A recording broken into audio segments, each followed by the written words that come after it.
I lied to a dangerous man to save my life, and he decided to make that lie permanent.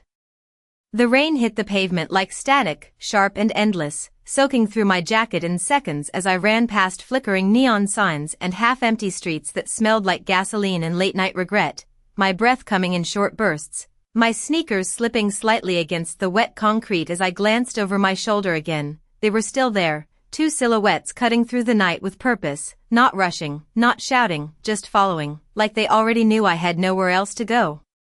And maybe they were right. Maybe this was how it ended, in some forgotten block at 2:17 a.m., with nobody around to notice I disappeared. But then I saw it, a black car parked under a streetlight, engine running. The kind of car that didn't belong in my world, too clean, too expensive, too still, and beside it, leaning casually like the night itself answered to him, was a man in a dark suit, no umbrella, no rush, just watching the rain fall like it was background noise to something bigger.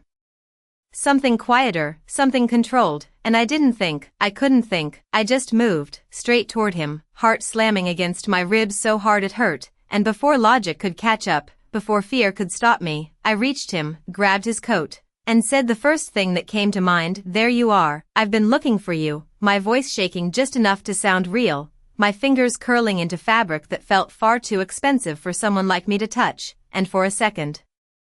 everything froze, the rain, the air, even my breathing, because he didn't react, not right away. His eyes dropped to my hand, then lifted slowly to my face, and I saw it, not confusion, not surprise, something else, something sharp and measuring, like he was reading every bad decision that led me here, and behind me, footsteps slowed, hesitation creeping in where confidence used to be, and that's when he moved, one hand settling against my waist, firm, steady, like he had already decided.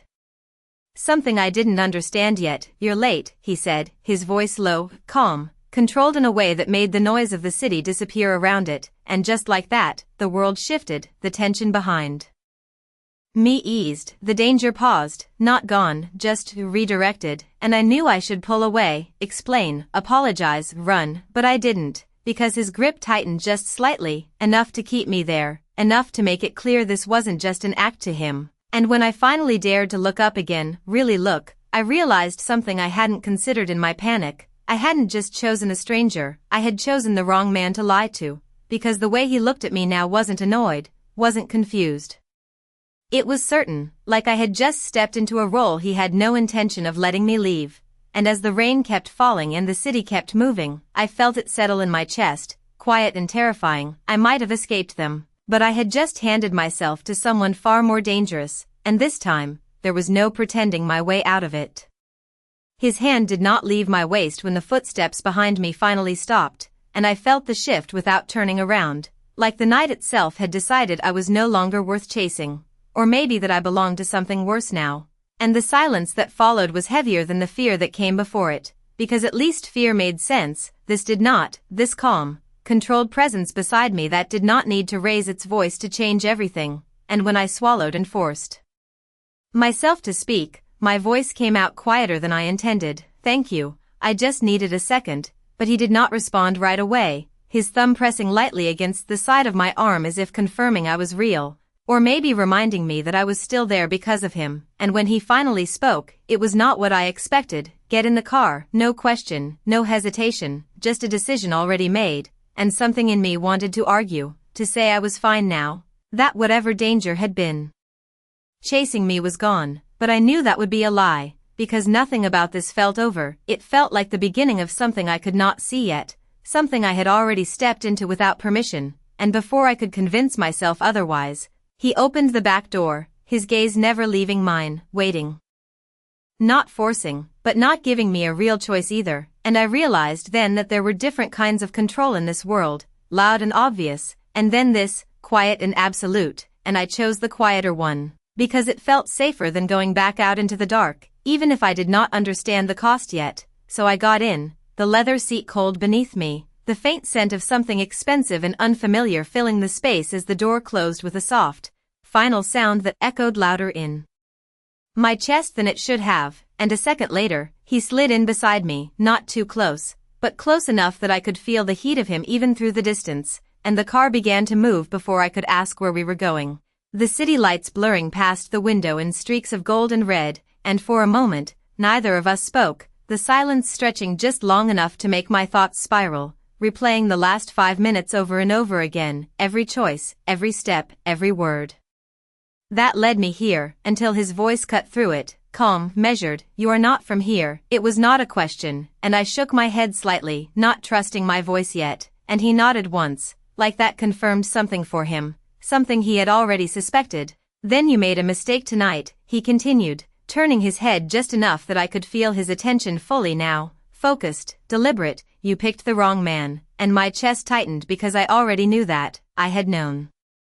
it the second he looked at me, like he understood more than I had said, more than I had meant to reveal, and I forced a small, uneasy laugh, trying to pull us back into something normal, something safe. It was just an act, I just needed help. But the moment the words left my mouth, I felt it shift again, the air, the space between us, something subtle but undeniable, and when I looked at him, really looked this time, I saw it, not anger, not annoyance, something far more unsettling, certainty. "You do not get to decide that anymore," he said quietly, and there was no threat in his tone, no raised voice, just a simple statement that landed heavier than anything else could have. And as the car carried us further away from everything I knew, I realized the truth I had been trying to avoid. I did not just step into his world for a moment, I had been taken into it, and he had no intention of letting me walk back out. The car did not slow down, and neither did my thoughts, both moving too fast for me to catch up, the city outside fading into unfamiliar streets where the lights grew softer, quieter, like even the noise knew better than to follow him here. And I sat there with my hands clenched in my lap, trying to remember what normal felt like, trying to piece together how a single sentence had turned into this, into a locked door and a man beside me who spoke like decisions were permanent, and after what felt like miles, the car finally turned into a long driveway lined with tall iron gates that opened before we even reached them, smooth and silent, like they had been waiting, like everything here operated on anticipation instead of reaction, and I felt it again. That shift in my chest, that quiet realization that this was not temporary, that nothing about this felt like a place you simply visited and left, and when the car came to a stop, I hesitated, my hand hovering near the door handle. Because stepping out felt like crossing something I could not undo, but he was already out, already opening my door, already deciding the next move before I could question it, and when I stepped onto the gravel, the cool air hit my face, grounding me just enough to notice everything I had missed before, the size of the house, the stillness around it, the way the lights inside glowed warm but distant, like they were meant to be seen, not felt, and I turned to him, forcing myself to find some control in all of this. "I think you have done enough, I can go from here." The words sounded small even to me, like they did not belong in a place like this, and he watched me for a second, just a second, but it stretched long enough to make me wish I had said something else, something smarter, something stronger. "No," he said simply, not harsh, not loud, just final, and that one word settled over me heavier than anything else could have. Because it did not leave space for negotiation, it did not invite discussion, it just existed, and I felt something in me push back, a small spark of the person I was before tonight. "You said I made a mistake, fine. But it is still my mistake to fix." I stepped back slightly, putting distance between us that felt more symbolic than real, and for the first time, something changed in his expression, not anger, not even frustration, something quieter.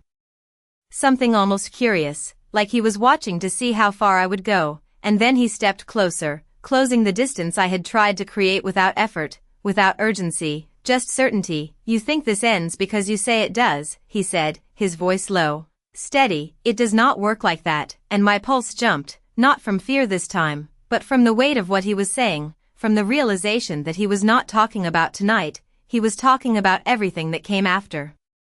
Everything I had not considered when I grabbed his coat and pretended to belong to him, and I shook my head slightly, trying to hold on to something solid, something mine. "It was not real," I said, quieter now, more to convince myself than him, and he held my gaze, unblinking, unwavering, like he had already moved past that argument entirely. "It was real enough for them," he replied, "and now it is real enough for me," and that was the moment it settled fully, not just in my thoughts, but in my chest, heavy and undeniable. I had not just borrowed his protection, I had claimed it in front of the wrong people, and in his world, that meant something permanent, something binding, something I could not simply walk away from, and as he turned slightly, gesturing toward the house like it was already mine to enter, I realized the truth I had been avoiding since the rain. Since the moment I said those words, I did not just choose him, I had been chosen back, and he was not the kind of man who gave anything up once it belonged to him. The doors opened before I could reach for them, tall and silent, revealing a space that felt too still, too perfect, like nothing inside was ever left to chance, and I hesitated at the threshold, my body catching up to what my mind had been trying to ignore, because stepping inside meant accepting something I was not ready to name yet. But he did not rush me, did not push, he simply waited, standing just behind me, close enough that I could feel his presence without him needing to touch me again, and somehow that was worse, because it meant he did not need force to control the situation, he only needed certainty, and after a second too long, I stepped forward, the polished floor cool beneath my shoes, the quiet inside wrapping around me like a question I did not know how to answer, and the door closed behind us with a soft click that sounded louder than anything else that night, sealing something I could not undo, and I turned slowly, taking in the space, high ceilings, warm lighting, everything precise and deliberate, nothing out of place, like the entire house reflected the man who owned it, controlled, composed, impossible to read, and I realized then that I had not even asked his name, not really, not in a way that made this real, and that thought alone made my chest tighten, because it meant I had stepped into something serious without even knowing who I was dealing with, and when I looked at him again, he was already watching me, like he had been the entire time, like he was waiting to see how long it would take for me to understand the weight of where I was standing. You still think you are leaving, he said, not as a challenge, not even as a question, just an observation that made my stomach drop slightly, and I forced myself to hold his gaze, to not look away, even when everything in me wanted to. I have a life, I replied, my voice steadier than I felt, a job, an apartment, people who will notice if I disappear, and for a moment, something flickered in his expression, something unreadable, before it settled back into that same calm certainty. Then they will know you are safe, he said, and the way he said safe made the word feel different, heavier, like it meant something more in his world than it did in mine, and I shook my head slightly, a quiet frustration building under my skin. You do not get to decide that for me, and that was the first time the air between us shifted in a way that felt sharper, not louder, not aggressive, just more focused, like I had finally said something that mattered, and he stepped closer, not enough to crowd me, just enough to make sure I could not ignore him. You made a decision out there, he said, his voice still low, still controlled. You stood next to me and told them you belonged with me, and I opened my mouth to argue, to explain that it had been panic, instinct, survival, but the words did not come out the way I expected, because hearing it said like that made it sound real, made it sound like something I had chosen instead of something I had fallen into, and I swallowed, my voice quieter now. It was not like that, and he held my gaze, unyielding. It does not matter what you meant, he replied, it matters what they saw, and that was the moment it clicked fully, not just emotionally, but logically, the way his world worked.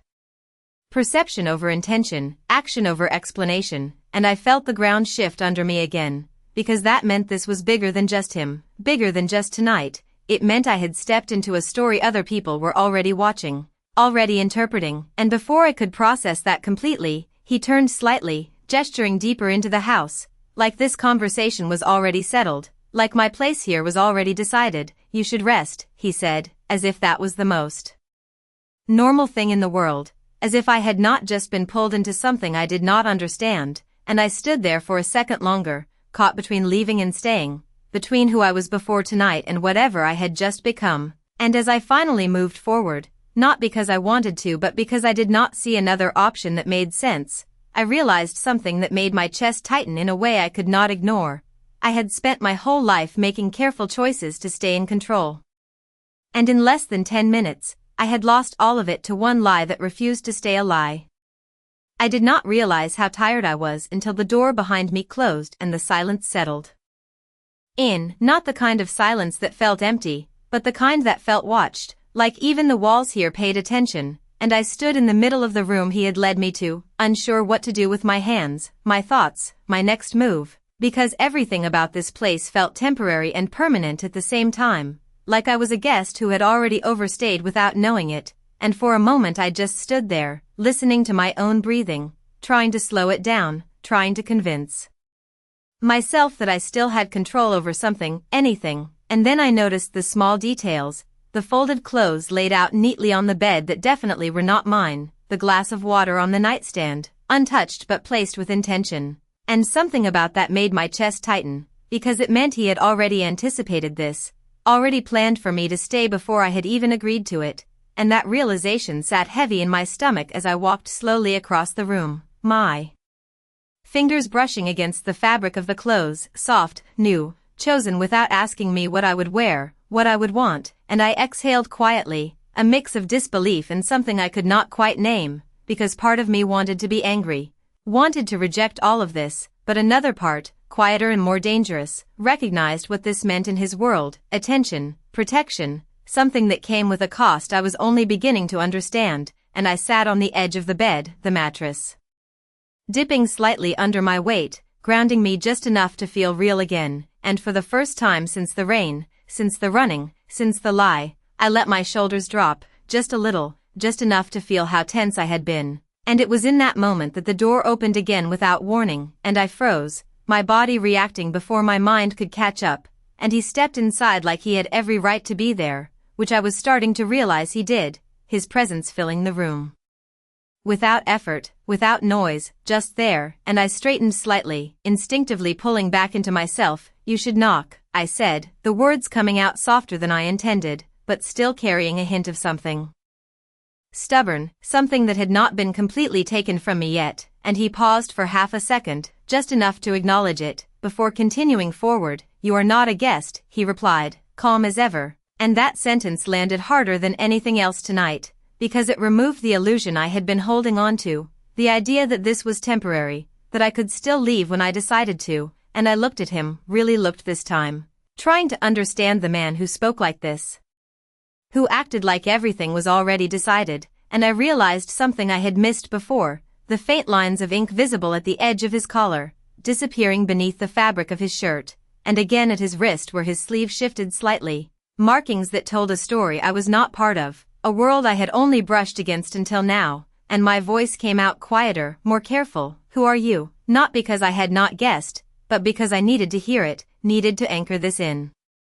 something real, and he studied me for a moment, that same unreadable expression settling in before he answered. "Someone you should not have chosen," and there was no pride in it, no warning, just truth, simple and heavy, and I felt that same tightness in my chest again, because deep down I knew he was right. I had chosen him without knowing, without understanding, and now I was here, sitting in a room that was not mine, wearing a situation that did not fit, with a man who had already decided I was not leaving, and as he turned slightly, as if the conversation was already finished in his mind, I realized something that made my pulse slow in a way that felt almost like acceptance. I had spent the entire night trying to survive what was chasing me, but I had not stopped to consider what I was running toward, and now that I had, it was already too late to turn back. I did not sleep, not really. I lay there with my eyes closed, listening to a house that never seemed to fully rest, the faint hum of something distant, the quiet movement of footsteps somewhere beyond the walls, controlled, measured, like everything here followed a rhythm I did not understand yet, and every time I tried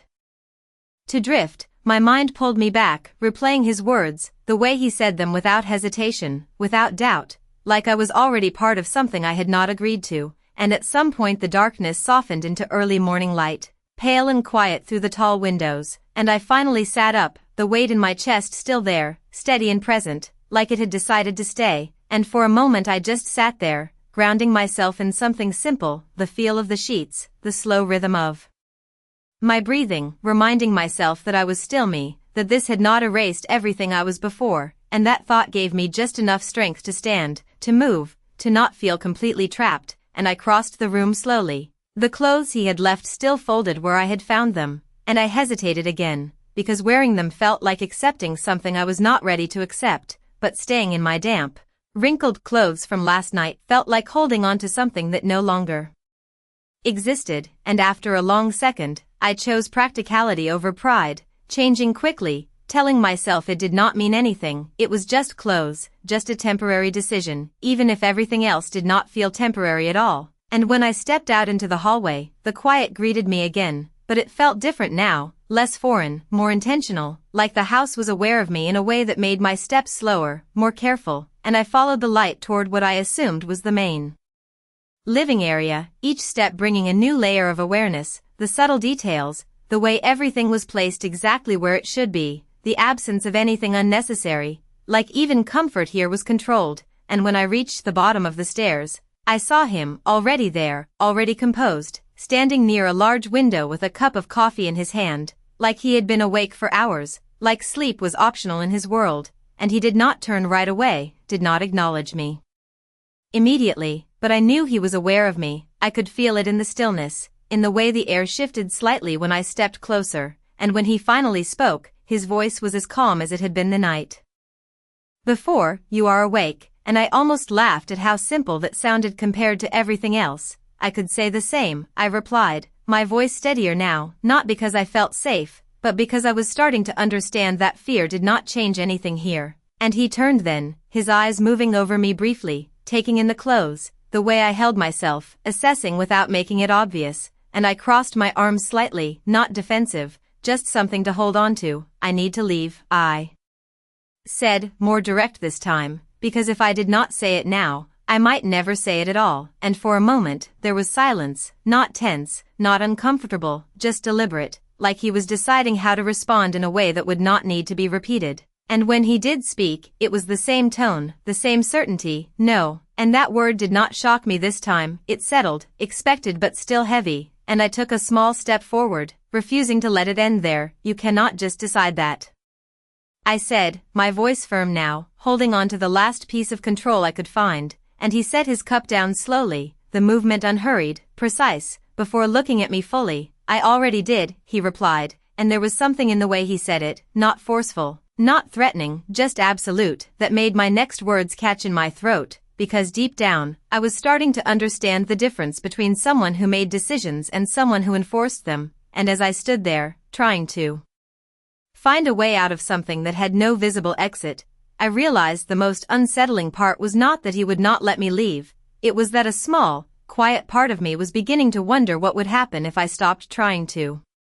His words did not echo this time, they settled, like they had already found their place inside me, and I stood there for a second longer than I should have, searching for something to say that would shift this, something that would remind me I still had choices. But the silence stretched instead, thick and deliberate, and I realized that arguing with him felt like pushing against something solid and unmoving, not because he was louder or stronger,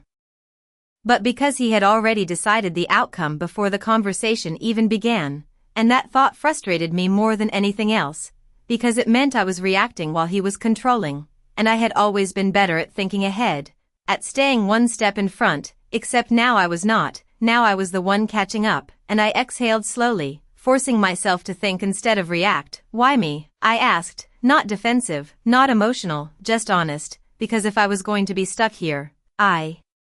needed to understand something, anything, and he watched me for a moment, like he was deciding how much to give, how much I was ready to hear, and then he stepped closer, not invading, just closing the distance enough to make sure I did not miss what he said next. Because you chose me, he replied simply, and I shook my head immediately. That answer too easy, too incomplete, that was not a choice, that was survival, I said, my voice steady now, grounded in something real, something I could hold on to, and for the first time, something shifted in his expression, not disagreement, not correction, just a quiet acknowledgement, like he understood the difference but did not accept it as relevant. In my world, he said, his tone calm, measured, there is no difference, and that sentence hit harder than anything else, because it erased the line I had been clinging to, the idea that intent mattered, that what I meant could separate me from what had happened, and I felt that same tightness in my chest again, but this time it came with clarity, because I finally understood the rule I had stepped into. Here, actions defined reality, not explanations, not excuses, just what was seen, what was done, and I looked away for a second, processing that, letting it settle in a way that did not overwhelm me, and when I looked back at him, I saw something else I had not noticed before, not softness, not kindness, but restraint, like everything about him was held in place by choice, not necessity, and that realization shifted something in me, just slightly, because it meant this was not chaos, it was control, and control could be understood, could be navigated, if I was careful, if I paid attention, and I straightened slightly, adjusting my posture without thinking, grounding myself in something more stable. Then explain it to me, I said, quieter now, not demanding, just asking, explain what happens next, and for a moment, he did not answer, his gaze steady on mine, like he was measuring whether I was ready for that, whether I would listen instead of resist, and then he spoke, just as calm, just as certain. You stay here, he said, you are not seen alone, you are not approached without me, and no one questions where you belong, and I felt the weight of each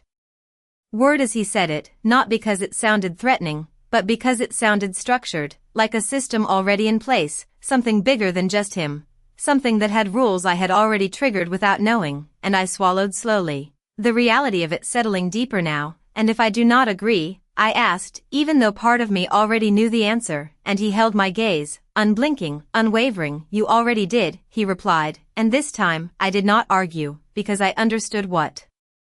he meant, understood that the moment I stepped into his space, the moment I said those words out loud in front of the wrong people, I had made a decision whether I intended to or not, and as the silence returned, heavier but clearer now, I realized something that both unsettled and grounded me at the same time. I was no longer trying to escape what had happened, I was trying to understand how to survive inside it.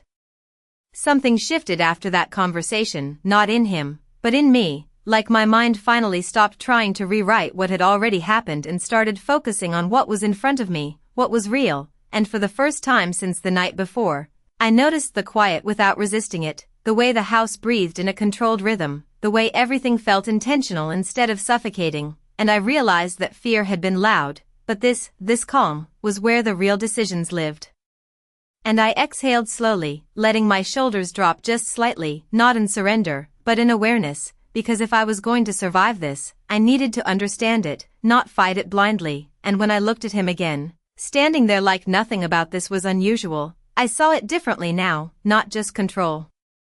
but consistency, not chaos, but structure, and that made him more dangerous than anything else, because it meant he would not change his mind, not suddenly, not emotionally, only when it made sense to him, and that realization grounded me in a way I did not expect, because it gave me something to work with, something predictable in a situation that had felt completely out of control just hours ago, and I moved slightly, not stepping back, not forward, just enough to feel my own balance again. If I stay, I said, my voice quieter now but steadier, then I need to understand the rules, and the moment the words left my mouth, I felt it, the shift, subtle but real, like I had crossed from resistance into negotiation, and his eyes held mine for a second longer than before, not surprised, just acknowledging, and he nodded once, small but deliberate, like that was the first thing I had said that made sense to him. You already know the most important one, he replied, and I tilted my head slightly, waiting, and he continued, do not make promises you cannot keep, and my chest tightened at that, because I knew exactly what he meant, the lie, the moment in the rain, the choice that was not supposed to matter, and I looked away briefly, letting that settle before asking the question that had been sitting just beneath the surface, and what happens if I do? And when I looked back at him, his expression had not changed, still calm, still controlled, but there was something else now. Something quieter, something almost like a warning without threat. Then I make sure you learn not to, he said, and there was no need to explain further, not because it sounded harsh, but because it sounded certain, like a rule that had already been enforced long before I arrived, and I nodded slowly, not agreeing, not fully, but understanding enough to know where I stood, and for a moment, neither of us spoke, the silence settling again, but it felt different now, less like pressure, more like space, like something had been clarified without needing to be resolved, and I turned slightly, glancing toward the large windows where the morning light had fully taken over, soft and steady, nothing like the chaos of the night before, and I realized how strange that was. How the world outside could look so normal while mine had completely shifted in less than 12 hours, and when I looked back at him one more time, I felt it again, that quiet awareness, not fear, not safety, something in between. Something that felt like standing at the edge of something unknown but no longer trying to run from it, and I took a slow breath, grounding myself in that feeling, because for the first time since I grabbed his coat and said those words, I was not reacting, I was choosing how to move forward, even if the choices were limited, even if the path was already set. And as I stood there, in a house that was not mine, with a man who had already decided I was staying, I realized something that settled deep and steady in my chest. I might not have control over how this started, but I still had control over who I became inside it. By the time the light outside turned fully bright, something inside me had settled into place, not comfort, not acceptance, but clarity, the kind that comes when you stop asking why and start asking what now. And I stood there a little longer, letting that feeling anchor me before I moved, because every step here mattered, every word, every choice, and I was beginning to understand that surviving this was not about resisting him, it was about learning how to exist in a space where control did not belong to me, and somehow still not losing myself in the process. And I walked slowly toward the window, the glass cool under my fingertips as I looked out at a world that felt strangely distant now, cars moving, people walking, everything continuing like nothing had changed, and maybe for them it had not, but for me, everything had shifted in a single night, and I let out a quiet breath, not heavy, not panicked, just steady, because that was what I needed now, steadiness. And behind me, I could feel him move, not closer, not away, just present, like he always was, like he always would be, and I turned slightly, enough to face him without fully stepping back into that tension. This does not feel real yet, I admitted, the words leaving me before I could filter them, honest in a way I had not been before. And he did not interrupt, did not dismiss it, just watched, waiting, like he expected me to finish the thought on my own, and I did, because I needed to hear it out loud. But I think it will, I said quietly, and something in his expression shifted then, not dramatically, just enough to register that he understood what I meant, that I was no longer denying what this was becoming, and he nodded once, subtle but certain, like that was the only confirmation needed, and the silence that followed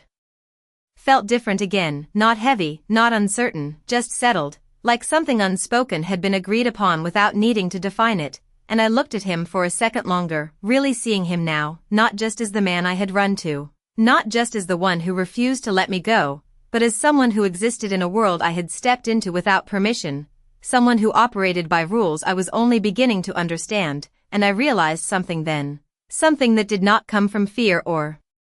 pressure, but from awareness. I could keep fighting this, keep pushing against something that was not going to move, or I could learn it, adapt to it, find my place within it without letting it erase who I was. And for the first time since the rain, that felt like a choice I actually had, and I straightened slightly, not as a challenge, not as defiance, just grounding myself in that realization. Then we do this on my terms too, I said, my voice calm but firm, not loud, not demanding, just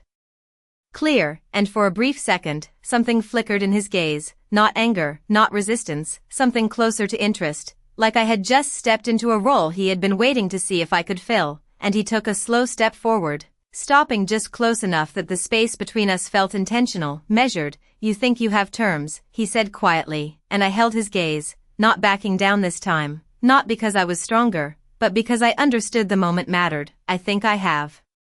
myself, I replied, and that was all I needed to say, because it was true, it was the one thing that had not been taken, not yet. And he studied me for a long second, the silence stretching just enough to make my pulse pick up slightly, but I did not look away, not this time. And then he nodded, once, slow, deliberate. We will see, he said, and there was something in the way he said it, not dismissive, not final, just open enough to leave space for something to grow, something neither of us fully understood yet. And as I stood there, in a place that had felt like a trap just hours ago, I realized the truth that settled deeper than anything else. I had not escaped danger. I had stepped into something more complicated, more controlled, but also more defining. And this time, I was not just trying to get out, I was deciding who I would be while I was in it.